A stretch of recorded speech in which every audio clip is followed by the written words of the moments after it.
Bonjour, je m'appelle Tom Clément, je suis photographe et vidéaste dans le territoire de Belfort. En tant que photographe, forcément, la nature elle a toujours une place très importante dans mon travail, que ce soit de la photo de reportage, de la photo de portrait, de la photo de produit, de la photo de paysage forcément. On a toujours ce lien avec la nature et si on regarde plus loin, il y a même certains types de photographies qui n'existent que par la nature, comme la photo de paysage précédemment citée et la photo animalière.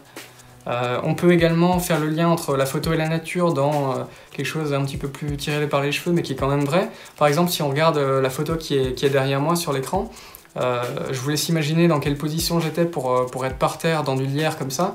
Mais voilà, on se retrouve toujours finalement être proche de la nature d'une manière ou d'une autre. Donc ça, selon le type de matériel que vous possédez, ça va être plus ou moins facile. Vous allez peut-être devoir vous accroupir, vous coucher dans l'herbe, je sais pas. Pour ceux qui possèdent des appareils photoréflexes peut-être un petit peu plus élaborés qu'un smartphone, je vous conseille d'essayer de jouer sur la profondeur de champ en ouvrant votre objectif le plus possible.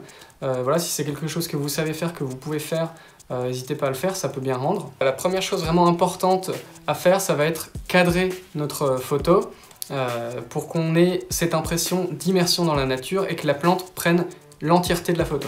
Une fois que vous avez réalisé votre photo et que vous êtes content du cadrage, on va pouvoir passer à la seconde étape qui consiste à retoucher notre image. Alors je sais que ça peut faire peur au début, que ça semble un peu compliqué, mais je vous assure vraiment que ça peut être très simple et qu'avec les méthodes que je vais vous expliquer, on peut vite arriver à changer quelque chose sur notre image et à en être content. Je vais vous proposer une activité qui lie la nature et la photo, qui est très simple et pour la réaliser, vous allez avoir besoin soit d'un smartphone, soit d'un appareil photo réflexe, hybride, compact, bridge, peu importe. L'idée c'est d'avoir quelque chose qui prend des photos et dont vous savez vous servir. D'abord, on va s'attarder sur le cadrage.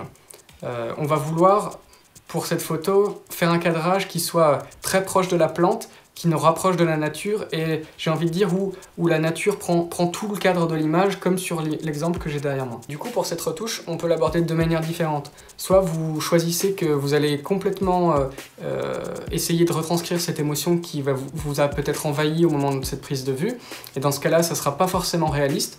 Ou alors vous avez pris cette photo en tant qu'observateur de la nature, vous la trouvez très bien comme elle est et les ajustements qu'on va pouvoir faire dessus seront très minimes. Sur Darktable, il vous faudra importer votre image, elle apparaîtra dans la table lumineuse. Il faut la sélectionner, cliquer sur chambre noire et on se retrouve un petit peu dans la chambre de développement. Ici, on va pouvoir jouer sur la température par exemple, qui va nous permettre d'influencer la chaleur de l'image. Est-ce qu'on veut lui donner une impression de jour très ensoleillé ou est-ce qu'on veut donner une impression de jour peut-être un peu gris, un petit peu froid dans les lumières un petit peu bleues. Ce curseur il nous permet tout simplement de rattraper l'exposition de notre smartphone ou de notre appareil photo en venant rajouter de la lumière ou en venant enlever de la lumière, comme si on avait au moment de la prise de vue fermé ou ouvert notre objectif un petit peu plus ou un petit peu moins. Ensuite on peut imaginer qu'on va jouer sur la balance des couleurs et là on peut par exemple trouver l'onglet saturation. Et sur ce curseur saturation, plus on tire vers la gauche, plus on va tendre à une photo qui est quasiment de l'ordre du noir et blanc. Et plus on tire vers la droite, plus on va avoir quelque chose de saturé. Une fois que vous avez fini ça, vous retournez dans la table lumineuse, vous vérifiez que votre photo est bien sélectionnée, vous cliquez sur exporter. Voilà, c'est tout pour cette activité. J'ai hâte de voir vos créations soit sur le site de la Maison de l'Environnement, soit sur le Facebook directement, et en espérant que vous passerez un bon moment à la faire.